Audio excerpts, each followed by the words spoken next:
Mi padre me preguntó por qué no usaba los 75.000 euros que me dio para mi taller. Le respondí que nunca los recibí. El silencio en la mesa fue aterrador mientras mi madre se ponía pálida. Ella se lo había dado todo a mi hermano. Si aún no estás suscrito al canal, haz clic en el botón de suscripción y activa la campanita para no perderte ninguna de nuestras historias. Tu apoyo significa todo para nosotros. Si esta historia te parece interesante, déjale un like. También me encantaría saber de qué ciudad eres. Déjanos el nombre de tu ciudad en los comentarios.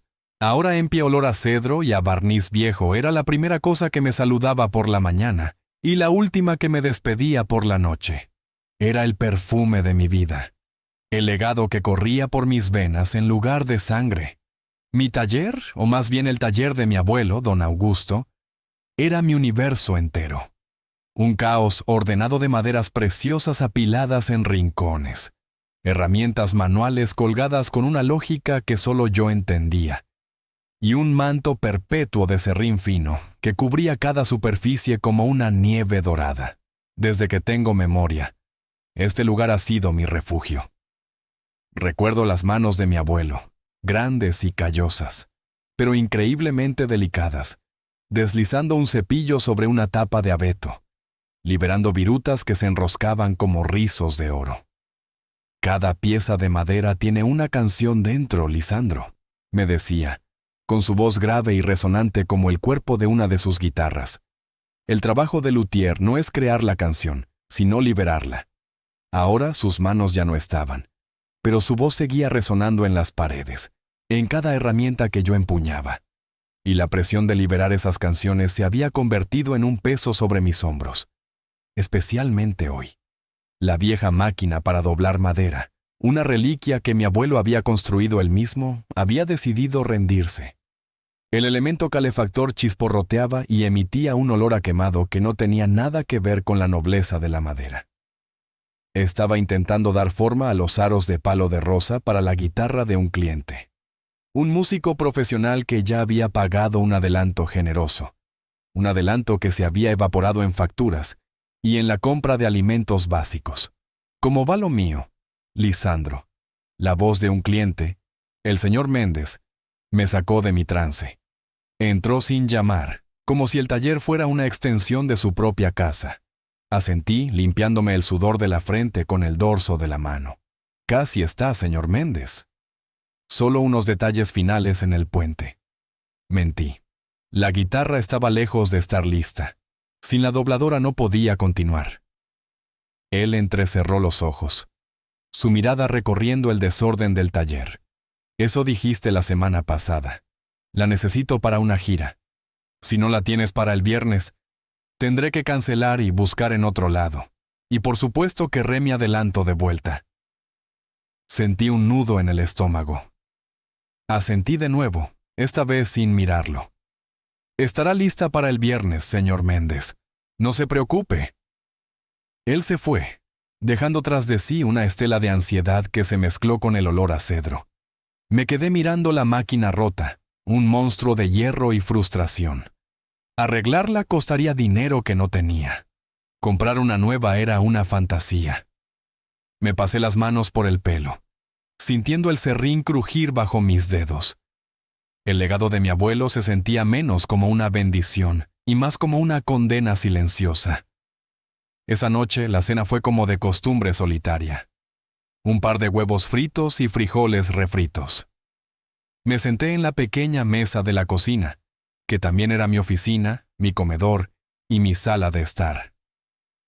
El taller estaba conectado a mi pequeño apartamento, una simbiosis que a veces se sentía como una prisión. Mientras comía, mi teléfono vibró. Era mi madre, Lorena. Una punzada de algo que no quería nombrar, quizás una mezcla de esperanza y temor, me recorrió. Lisandro, hijo, ¿cómo estás? Su voz sonaba melosa como siempre. Bien, mamá, ocupado. Ya sabes el trabajo, respondí pinchando una yema con el tenedor. Qué bueno, mi amor. Siempre tan trabajador como tu abuelo. Hubo una pausa. Sabía lo que venía. Llamaba para contarte de Renzo. Ay, estoy tan orgullosa. Está en la ronda de financiación semilla para su nueva aplicación. Dice que va a cambiar la forma en que la gente se conecta. ¿No es maravilloso? Está construyendo el futuro. Apreté el tenedor con más fuerza. Renzo, mi hermano mayor, el genio, el visionario, el que construía imperios con líneas de código y promesas etéreas. Suena bien, dije, mi voz más plana de lo que pretendía. Hablé con tu padre, Silas está encantado. Dice que Renzo tiene la visión de un verdadero arquitecto de sistemas. Se rió una risa ligera y despreocupada. Bueno, solo llamaba para eso. Me tengo que ir. Tengo una cena con unas amigas. Pobrecito, mi Renzo. Trabaja tanto que mi tiempo tiene para comer bien. Le voy a llevar algo. Tragué saliva. Mamá, de hecho, la dobladora de madera del taller se rompió. Necesito comprar algunas piezas y tal vez un nuevo lote de madera de coa que un proveedor me está ofreciendo. El silencio al otro lado de la línea fue breve pero denso. Lisandro dijo finalmente y su tono había perdido toda la velocidad. Ahora era práctico, casi condescendiente. El arte requiere paciencia, ya lo sabes. Además tienes que ser fuerte. Eres un hombre. Tu padre y yo confiamos en que siempre encuentras la manera de salir adelante. Eres nuestro pilar. Pilar. La palabra se sintió como una piedra. Un pilar no se mueve, no pide, solo sostiene el peso hasta que se agrieta. Sí, mamá. Tienes razón, dije. Encuentro la manera. Así me gusta mi vida. Bueno, te dejo. Come bien. No te me vayas a enfermar. Colgó. Me quedé mirando el plato de comida a medio comer. El apetito se había ido. Abrí Instagram, un acto masoquista que repetía casi a diario. Y ahí estaba. Una foto de Renzo, no en una oficina trabajando hasta tarde, sino en un restaurante de lujo en San Francisco, con un grupo de gente que reía con dientes demasiado blancos. La leyenda decía, celebrando el futuro. La visión sin financiación es solo una alucinación. Almohadilla Techleaf, almohadilla visionario, almohadilla Silicon Alley. Sentí una oleada de amargura tan ácida que me quemó la garganta. Apagué el teléfono y lo dejé boca abajo sobre la mesa. Me levanté y volví al taller. El silencio era abrumador. Miré la guitarra a medio hacer. Sus curvas esperando una canción que yo no me sentía capaz de liberar. Esa noche, el olor a cedro no me pareció el perfume del legado, sino el hedor del fracaso. Los días siguientes se convirtieron en un borrón de ansiedad. Logré apañar una solución temporal para la dobladora, usando abrazaderas y vapor, un método arcaico y arriesgado, que me dejó con una pequeña quemadura en el antebrazo y una pieza de madera ligeramente imperfecta.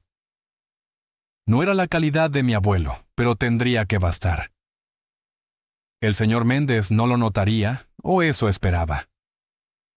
Una noche, después de una jornada de 14 horas, cuando sentía que los músculos de mi espalda eran nudos de acero, recibí un correo electrónico. Era de un coleccionista de guitarras de Chicago, un hombre que había comprado uno de los últimos instrumentos de mi abuelo. Me decía que había visto fotos de mi trabajo en un foro de luthieres y que estaba impresionado. Quería encargarme una guitarra, una réplica del modelo de mi abuelo, pero con un toque personal. La condición era que debía usar una tapa de abeto Adirondack envejecido y aros, y fondo de coa havaiana de alta calidad. Mi corazón dio un vuelco. Un encargo así podría salvarme. Podría pagar mis deudas, comprar una nueva dobladora, asegurar el taller por un año entero. Leí el correo 3 veces, mis ojos devorando cada palabra. Pero entonces llegué a la parte del presupuesto.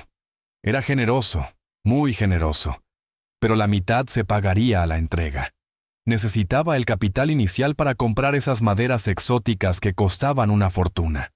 Fue entonces, en medio de esa mezcla de euforia y desesperación, cuando toqué fondo. La esperanza era casi más cruel que la resignación. Me senté en un taburete en medio del taller oscuro, solo con la luz de la pantalla del ordenador iluminando mi cara. Me sentí atrapado en una trampa perfecta. Tenía el talento, tenía la oportunidad, pero me faltaba el combustible. ¿Para qué seguir? Susurré al silencio. ¿Para qué todo este esfuerzo?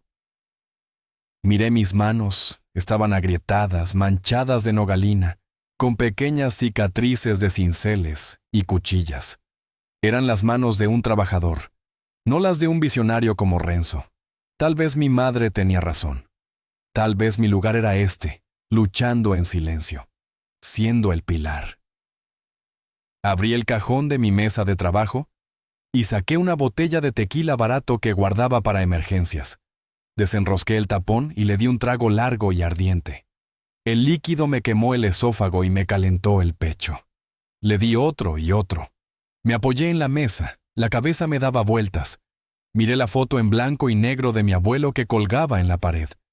Me estaba sonriendo, una sonrisa de complicidad y orgullo. Sentí una punzada de vergüenza. Lo siento, abuelo, murmuré. Creo que no puedo. Fue entonces cuando oí unos golpes suaves en la puerta del taller. Me sobresalté. ¿Quién podría ser a estas horas? Me levanté tropezando ligeramente. Abrí la puerta y la vi. Era Brisa, la dueña de la pequeña cafetería de enfrente. Su nombre, que significaba brisa, le sentaba perfecto. Siempre parecía traer una calma gentil a donde quiera que iba. Tenía el pelo oscuro recogido en un moño desordenado y una expresión de preocupación en sus grandes ojos marrones. Sostenía una taza de cerámica en sus manos. Vi la luz encendida, dijo en voz baja. Pensé que quizás necesitabas esto. Me tendió la taza. Olía a chocolate caliente y canela. Mi abuela decía que no hay pena que un buen chocolate no pueda aliviar un poquito. Acepté la taza, mis dedos fríos rozando los suyos cálidos. Gracias, Brisa. No tenías por qué. Ella se encogió de hombros, su mirada viajando por el taller y deteniéndose en mi cara. Lisandro, no tienes que hacerlo todo solo. A veces pedir ayuda no es una señal de debilidad, sino de fuerza. Sus palabras, tan simples y directas, me golpearon más fuerte que el tequila. Sentí que se me formaba un nudo en la garganta. No dije nada, solo asentí porque si intentaba hablar temía que se me rompiera la voz. Ella pareció entenderlo. Me dio una pequeña sonrisa triste y se dio la vuelta para irse. Brisa, la llamé. Mi voz más ronca de lo normal. Ella se detuvo. Gracias. De verdad. Ella asintió y desapareció en la noche, dejándome con una taza de chocolate caliente y un rayo de calidez en medio de mi fría desesperación. No solucionó mis problemas, pero me recordó que no estaba completamente solo en el universo. Al día siguiente, con la cabeza todavía pesada por el tequila y la falta de sueño, mi teléfono sonó de nuevo. Esta vez era mi padre, Silas. Su voz, a diferencia de la de mi madre, era siempre un bálsamo de calma y lógica. Era un arquitecto, un hombre que creía en las estructuras sólidas, en los cimientos bien puestos y en la belleza funcional. Lisandro, hijo, ¿interrumpo algo?, preguntó. No, papá, solo lijando, mentí. Estaba mirando fijamente la pantalla de mi ordenador, el correo del coleccionista todavía abierto. Bien, escucha. Tu madre y yo vamos a celebrar nuestro aniversario de bodas este fin de semana.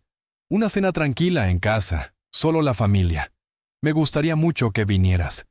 Hace demasiado tiempo que no nos sentamos todos juntos a la mesa. Sentí una punzada de pavor. Otra cena familiar. Otra noche escuchando las proezas de Renzo mientras yo me ahogaba en mis propios fracasos silenciosos. No lo sé, papá. Estoy con mucho trabajo. Por favor, hijo. Su voz se suavizó. Lorena insiste. Y yo también quiero verte. Quiero que me cuentes de esas guitarras nuevas que estás diseñando. Trae tus bocetos. ¿Sabes que me encanta ver tus diseños? Eso me desarmó. Mi padre era el único que parecía entender que mi trabajo no era solo carpintería, sino una forma de arquitectura en miniatura. Él veía las líneas, la estructura, la búsqueda de la acústica perfecta. Una idea peligrosa y desesperada comenzó a formarse en mi mente. Quizás esta era la oportunidad. No para pedir dinero directamente, mi orgullo no me lo permitiría, pero para mostrarle a mi padre mis diseños, para explicarle el encargo del coleccionista, para que él con su lógica de arquitecto viera la oportunidad. Y quizás, solo quizás ofreciera una solución, una inversión, un préstamo, algo. Está bien, papá, dije. La decisión tomada. Ahí estaré. Maravilloso, respondió, y pude oír la sonrisa en su voz. Nos vemos el sábado, entonces. Colgué el teléfono. La cuerda de mi vida, que había estado floja y desafinada, de repente se sentía tensa, muy tensa. No sabía si estaba a punto de sonar con una nueva melodía o de romperse para siempre, pero iba a averiguarlo. Pasé el resto de la semana preparando la guitarra del señor Méndez con una energía febril, y por las noches perfeccionando los bocetos para mi padre. Eran más que dibujos. Eran mi última esperanza. El sábado llegó con una lentitud exasperante. Cada hora que pasaba en el taller, el sonido de mis propias herramientas parecía burlarse de mí, recordándome su obsolescencia. Empaqué la guitarra terminada del señor Méndez, sintiendo una punzada de insatisfacción al saber que no era mi mejor trabajo. Luego, con un cuidado casi reverencial, guardé mi portafolio de bocetos en una carpeta de cuero. Contenía los diseños para el coleccionista de Chicago, análisis acústicos y notas detalladas sobre las maderas que necesitaba. Era mi defensa y mi alegato, todo en uno. Antes de salir, recibí un correo del proveedor de maderas. Lisandro, te guardo el lote de Coa hasta el lunes. Después de eso, tendré que ofrecérselo a otro cliente.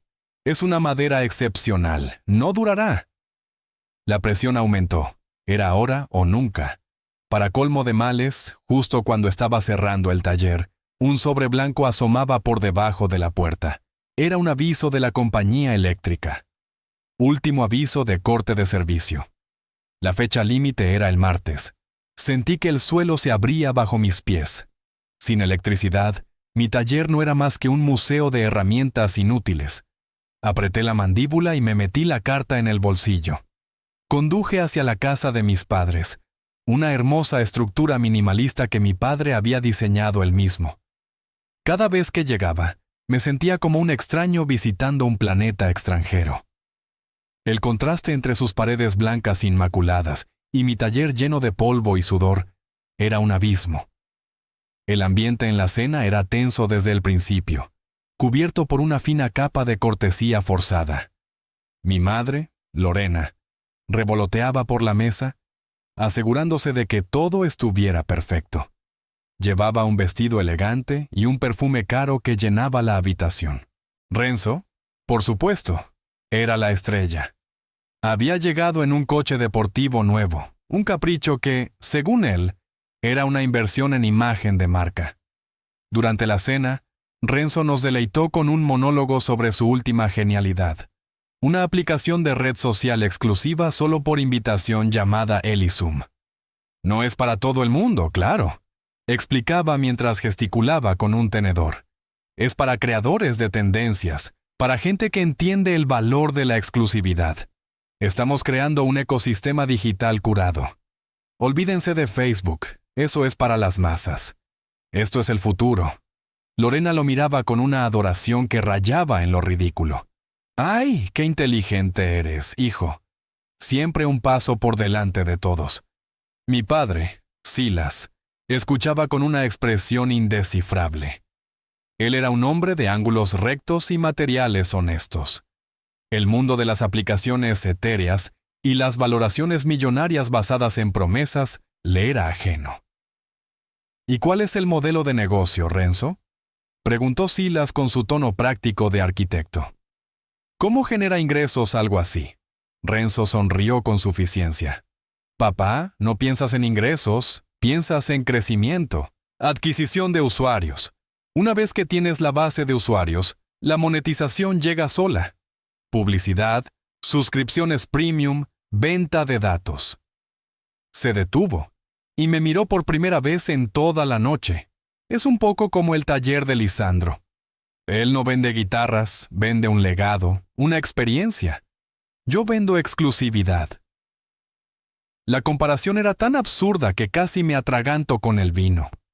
Antes de que pudiera responder, mi madre intervino para salvar a su primogénito. Bueno, basta de trabajo, dijo con una sonrisa brillante.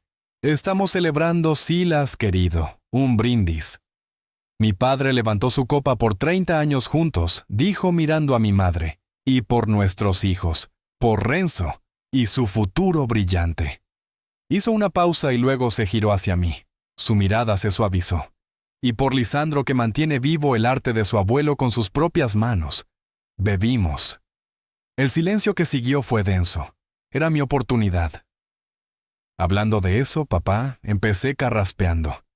Traje algunos diseños que me gustaría mostrarte. Tengo un encargo importante, pero fue Silas quien cambió el curso de la noche y de mi vida con una simple pregunta. Se reclinó en su silla, me miró con genuino interés y dijo: «Me alegro de oírlo, hijo. A propósito de eso, ¿cómo te ha ido con el dinero? Supongo que los 75,000 euros de la venta de la casa de los abuelos te han dado un buen respiro. Imagino que con eso pudiste comprar toda la madera que necesitabas y mejorar el taller, ¿no? Tu madre me dijo que te lo transfirió hace meses». El tiempo se detuvo. Cada sonido en la habitación se desvaneció. El zumbido del refrigerador, el tintineo distante del tráfico, el latido de mi propio corazón. Todo se ahogó en un silencio blanco y ensordecedor. 75,000 euros. La cifra flotaba en el aire como un fantasma. Levanté la vista de mi plato. Mi padre me miraba esperando una respuesta, una sonrisa de confirmación. Su expresión era abierta, inocente. No estaba poniendo a prueba a nadie. Él realmente creía lo que decía. Mi mirada se desvió hacia mi madre. Lorena se había quedado congelada. La sonrisa de anfitriona perfecta se había desvanecido, reemplazada por una máscara de pánico. Su rostro, normalmente bronceado y lleno de vida, había adquirido una palidez lea. Tenía el tenedor a medio camino de la boca, su mano temblando visiblemente. Sus ojos, grandes y oscuros, estaban fijos en su plato, como si la respuesta a la pregunta de mi padre estuviera escrita en el patrón de la porcelana. No se atrevía a mirarme. No se atrevía a mirar a mi padre.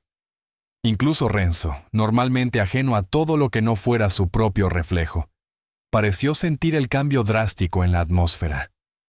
Dejó de hablar de sus algoritmos y miró de mi padre a mi madre confundido.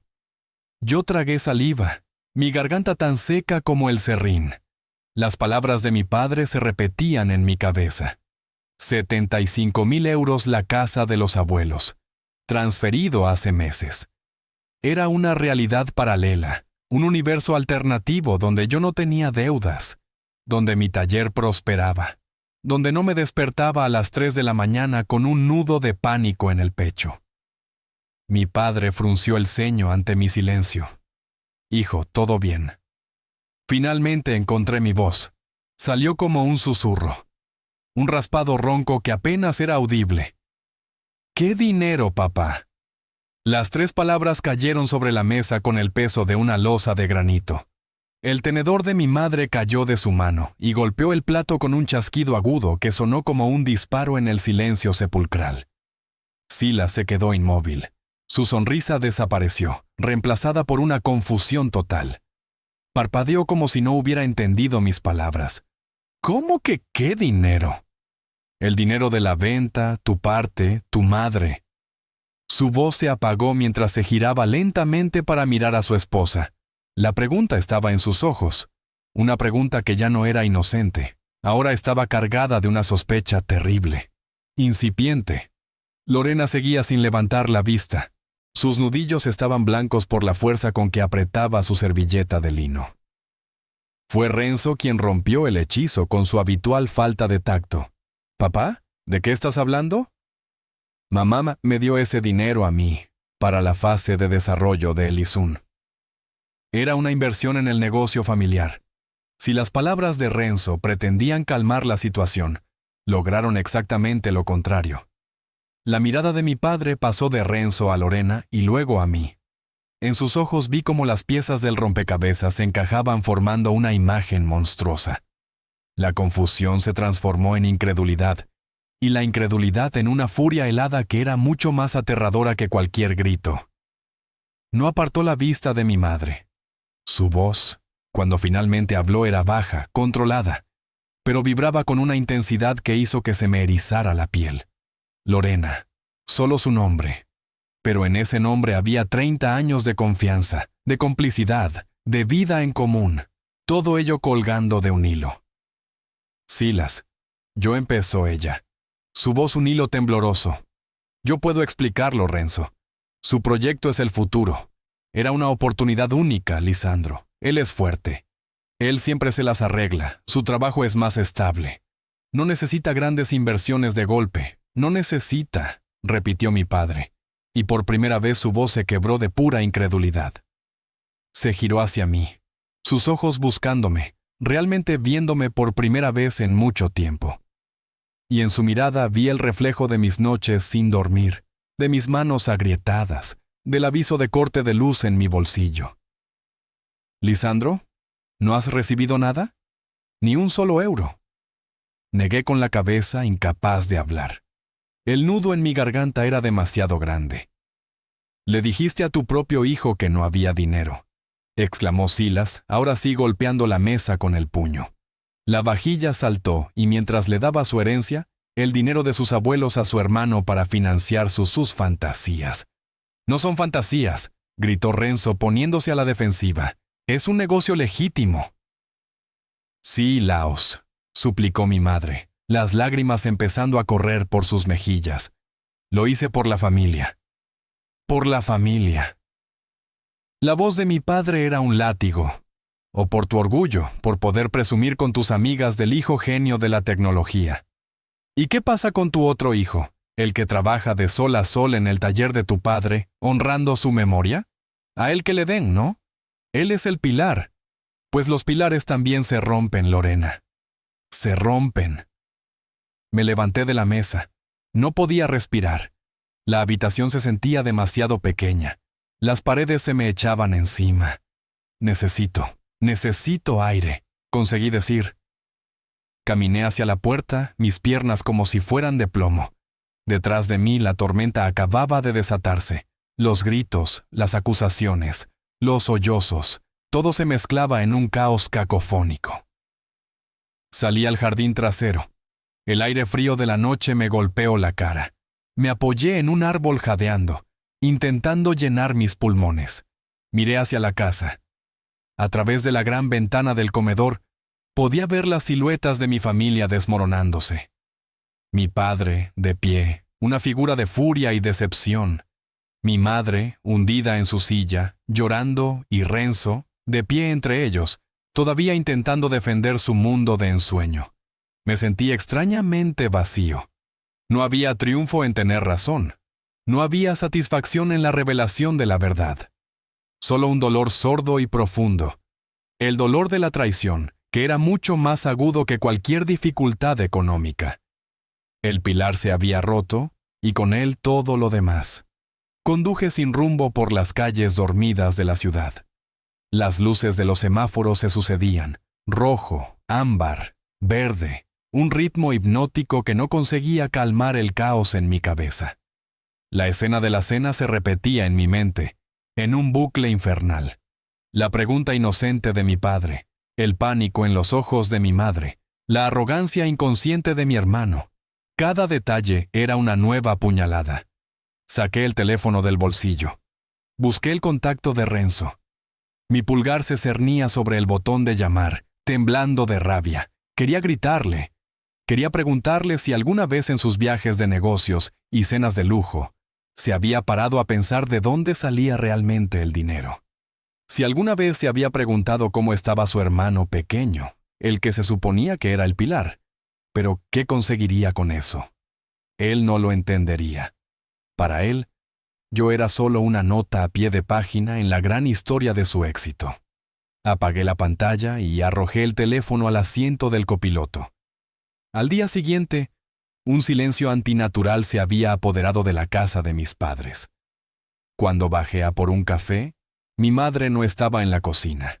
La encontré en el salón sentada en un sofá mirando por la ventana con la vista perdida. No dijo nada cuando entré. Yo tampoco. ¿Qué podíamos decirnos? Fue mi padre quien rompió el silencio más tarde ese día, no con palabras, sino con acciones.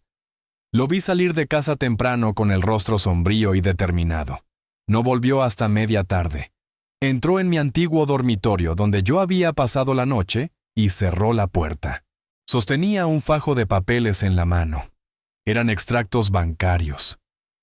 «He pasado la mañana en el banco, Lisandro», dijo, su voz cansada, desprovista de toda ira, solo llena de un profundo pesar. Se sentó en el borde de la cama. Quería verlo con mis propios ojos. No quería creerlo. Extendió los papeles sobre la colcha. Eran páginas y páginas de transacciones. Vi mi nombre en la descripción de la cuenta de origen Venta Propiedad Augusto Morales, y luego una serie de transferencias grandes y pequeñas, todas dirigidas a una única cuenta. La cuenta de Renzo no fue solo una transferencia, Lisandro, ha sido un goteo constante. Cada vez que Renzo necesitaba dinero para servidores, para marketing, para viajes de networking, tu madre se lo daba. Vació casi por completo la cuenta. Quedan menos de 10,000 euros de los 150,000 que había. 150,000. El doble de lo que mi padre había mencionado. La casa de mis abuelos, su legado, se había convertido en coches deportivos y cenas de lujo para mi hermano. «No lo entiendo, papá», susurré. Él negó con la cabeza, frotándose los ojos bajo las gafas. «Yo tampoco. O quizás sí, y eso es lo peor. Tu madre siempre ha vivido a través de Renzo. Su éxito era el suyo, y supongo que a sus ojos tu trabajo, nuestro trabajo, no era lo suficientemente glamuroso. No era algo de lo que pudiera presumir». Levantó la vista y me miró, y vi una culpa inmensa en sus ojos, y yo la dejé. Estaba demasiado ocupado con mis propios proyectos, mis propios planos. Di por sentado que todo estaba bien. Di por sentada tu fortaleza, y eso es un error que nunca me perdonaré. Ese momento de honestidad cruda entre nosotros fue más íntimo que cualquier abrazo. Fue el reconocimiento de una negligencia compartida, aunque la suya fuera por omisión, y la de mi madre por comisión. Fue el primer ladrillo para reconstruir un puente que no sabía que estaba roto. La maquinaria de mi padre, una vez puesta en marcha, era implacable. Como un arquitecto que descubre una falla estructural en su propio edificio, Sila se dedicó a la tarea de demolición y reconstrucción con una precisión metódica y fría. Al día siguiente llamó a nuestro abogado de familia, un hombre mayor y amigo suyo llamado Mateo. Lo vi desde la puerta de su estudio, hablando por teléfono con voz firme, dando instrucciones claras. No había ira en su tono, sino la determinación de quien corrige un error de cálculo garrafal. Luego me llamó a su estudio. La habitación, normalmente un santuario de orden y creatividad, se sentía como una sala de crisis. Lisandro empezó juntando las manos sobre su escritorio. «He hablado con Mateo. Vamos a tomar el control total de las finanzas. He congelado la cuenta de Renzo. El dinero que queda será transferido a una nueva cuenta a tu nombre. No es mucho, pero es un comienzo». Hizo una pausa. «También voy a transferirte mis propios fondos para cubrir los 75,000 que te correspondían. No es un regalo, es tu derecho. Es lo que debería haber sucedido desde el principio». Me quedé sin palabras. «Papá, no tienes que sí, tengo que hacerlo». Me interrumpió su mirada firme. «Es una cuestión de principios, pero hay algo más que quiero que sepas». Se inclinó hacia adelante. Su expresión se endureció. «Esto no se trata solo de dinero, se trata de la verdad». Esa tarde la casa se convirtió en un campo de batalla silencioso. Lorena se movía como un fantasma, sus ojos hinchados y rojos. Evitaba a mi padre y él la ignoraba con una frialdad que era más dolorosa que cualquier grito. La llamada de Renzo no tardó en llegar. Me llamó a mí, no a mi padre. Su voz al otro lado de la línea era una mezcla de pánico e indignación.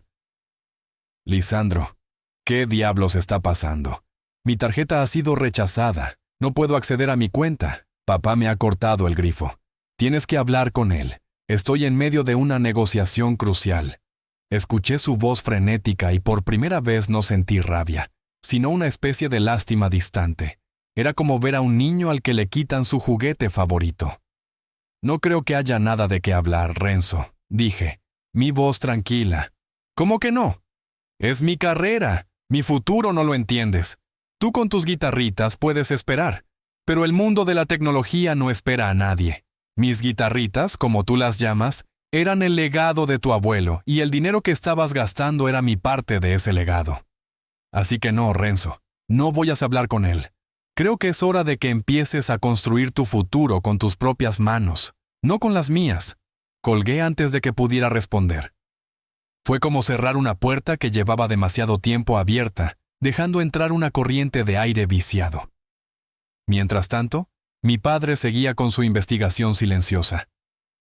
Una noche entró en mi habitación con una caja de cartón vieja. Estaba ordenando algunos papeles viejos del armario de tu madre. Dijo su voz extrañamente plana. Dejó la caja sobre la cama. Dentro había álbum de fotos, recuerdos de la escuela y un sobre amarillo. Mi padre lo sacó y me lo entregó. Era una carta con el membrete de un prestigioso campamento de verano para jóvenes luthieres en Paracho, el corazón de la fabricación de guitarras en México. La abrí. Era una carta de aceptación. Tenía 17 años cuando la enviaron. Tu madre me dijo que no te habían aceptado. Dijo Silas en voz baja. Me dijo que estabas decepcionado, pero que lo entendías, que habías decidido quedarte en casa ese verano para trabajar y ahorrar dinero. Miré la carta, las palabras de felicitación borrosas a través de una repentina neblina de lágrimas. Recordaba ese verano. Lo recordaba con una claridad dolorosa, la decepción, la sensación de no ser lo suficientemente bueno.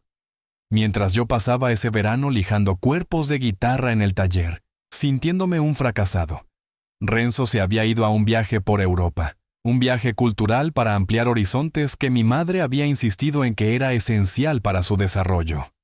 Dentro del sobre amarillo había otra carta. Era una copia de la respuesta que mi madre había enviado al campamento. Con una caligrafía elegante y fluida, había rechazado la plaza en mi nombre, citando circunstancias familiares imprevistas y agradeciéndoles la oportunidad. Levanté la vista hacia mi padre. Su rostro era una máscara de dolor. No es solo el dinero, Lisandro, susurró. Nunca lo fue. Ella tenía miedo. Miedo de que tu talento te llevara lejos. Miedo de que tuvieras éxito a tu manera, una manera que ella no podía controlar ni entender. Con Renzo era fácil. Su éxito dependía de su dinero. El tuyo, número. Esa revelación fue la pieza final, la más cruel de todas. La traición no había sido un acto impulsivo, sino un patrón. Un sabotaje sistemático y silencioso, nacido de la inseguridad y el favoritismo. El dinero era solo un síntoma de una enfermedad mucho más profunda. Le conté a mi padre sobre el encargo del coleccionista de Chicago, sobre la necesidad de comprar las maderas, sobre el aviso de corte de luz. Escuchó en silencio, asintiendo de vez en cuando. Cuando terminé, se levantó. «Empaca tus cosas», dijo. «Mañana a primera hora vamos a tu taller y luego vamos a hacer una llamada a ese proveedor de maderas». A la mañana siguiente, mi padre me acompañó al taller. Era la primera vez que estaba allí en años. Observó el espacio, el desorden, la máquina rota. No dijo nada crítico. En su lugar vi una nueva comprensión en sus ojos.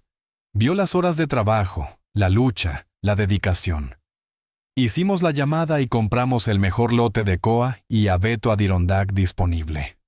Luego, mi padre me ayudó a investigar y a encargar una nueva máquina dobladora de fabricación alemana.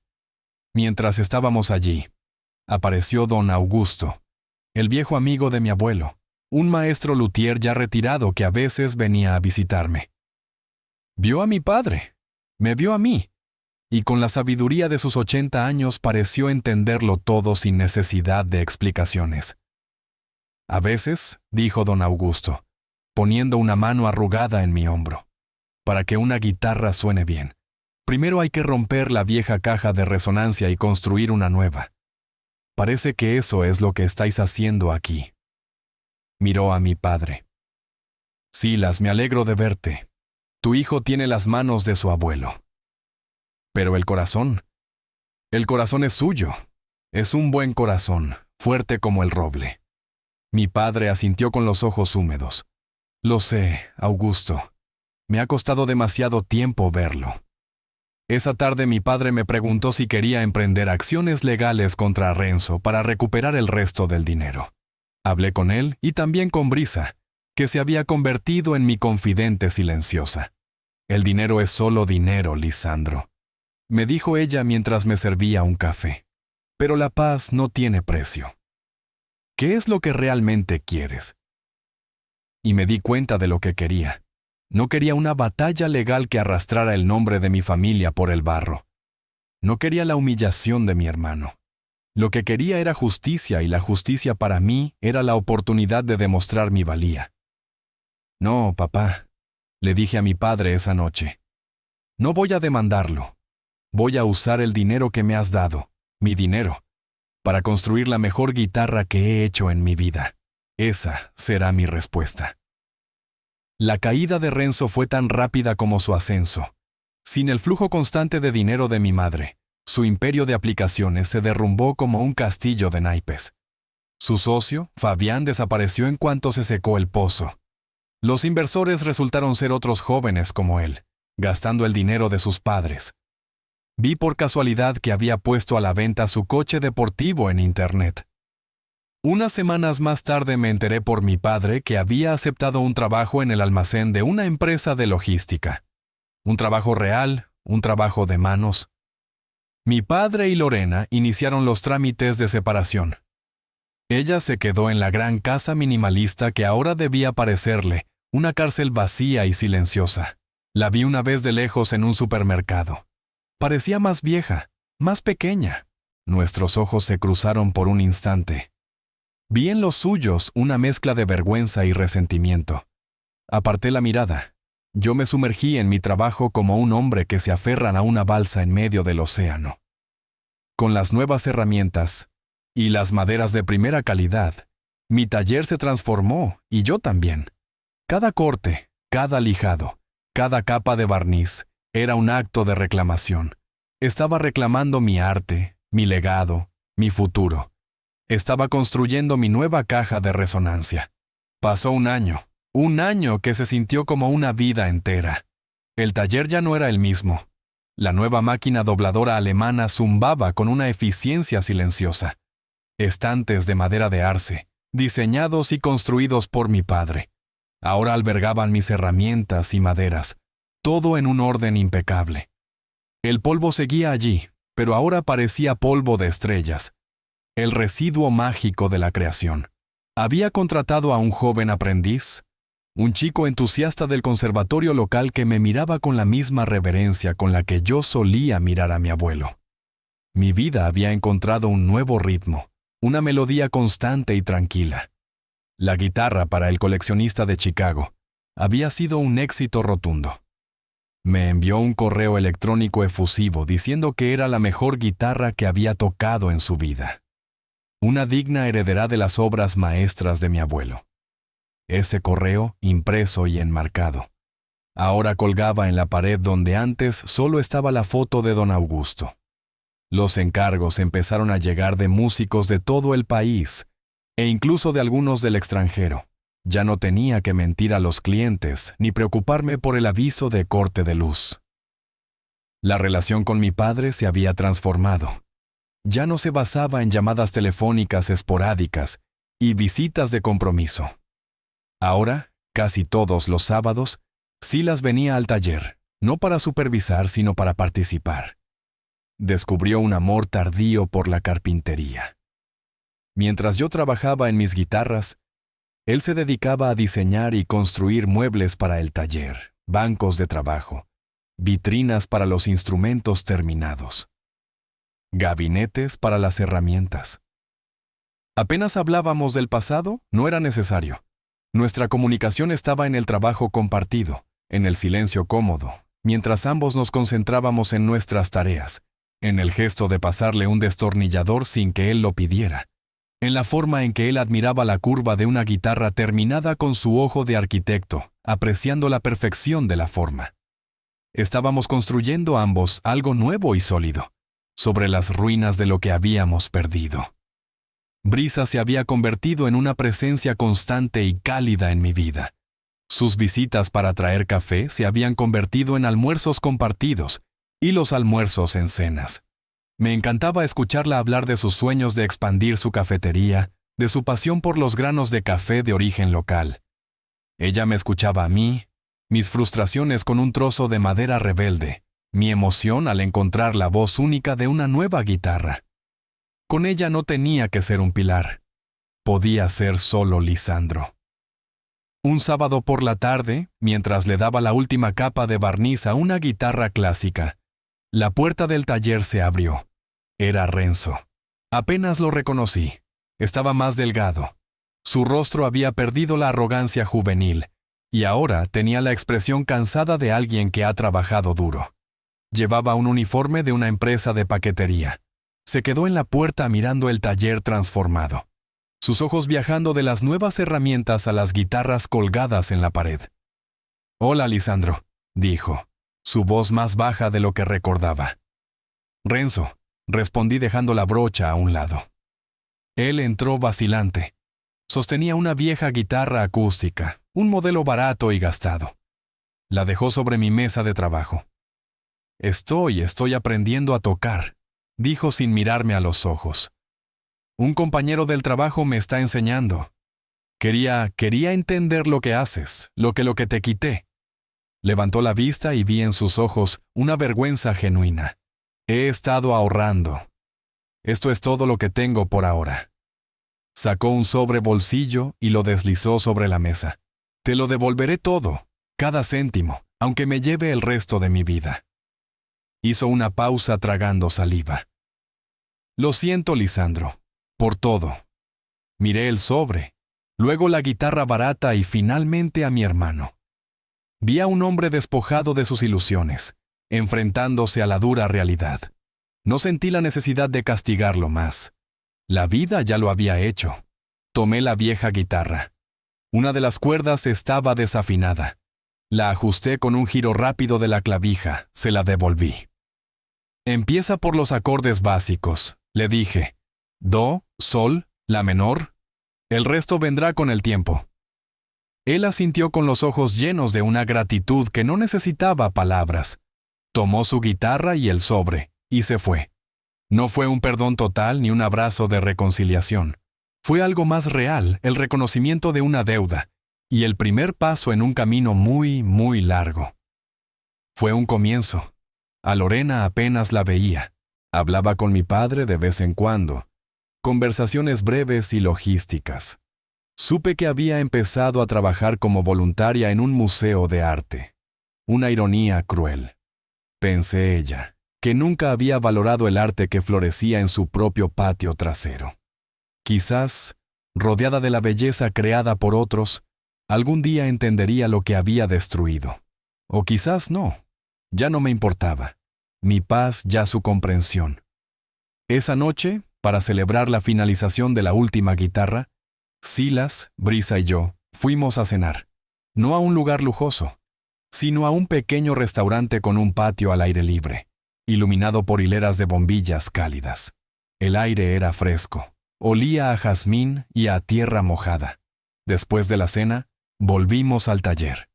Saqué la guitarra que acababa de terminar, su cuerpo de coa brillando bajo la luz de la luna. Me senté en el porche que mi padre había construido con él a un lado y Brisa al otro. Mis dedos encontraron las cuerdas. No toqué una pieza compleja ni una melodía virtuosa. Solo toqué unos acordes simples, dejando que las notas flotaran en el aire de la noche. El sonido era claro, profundo y resonante. Era el sonido de la madera bien trabajada, del tiempo, de la paciencia. Era el sonido de la verdad. Miré a mi padre que me sonreía con un orgullo tranquilo. Miré a Brisa que apoyaba su cabeza en mi hombro, sus ojos cerrados, y entendí. Durante mucho tiempo había pensado que mi valor residía en obtener la aprobación de mi madre, en competir con un hermano al que nunca podría vencer en su propio juego. Había creído que ser fuerte significaba sufrir en silencio, pero me equivocaba. Mi valor no estaba en la aprobación de nadie. Estaba en mis manos, en el conocimiento heredado de mi abuelo y en el arte que podía crear. Estaba en la sólida y silenciosa relación que había reconstruido con mi padre ladrillo a ladrillo. Estaba en la calidez y la aceptación que había encontrado en Brisa.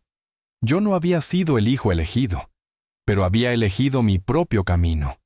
Había aprendido a tomar los pedazos rotos de una melodía familiar disonante, y con paciencia y trabajo, había construido mi propia canción, una canción honesta, real y finalmente, en paz.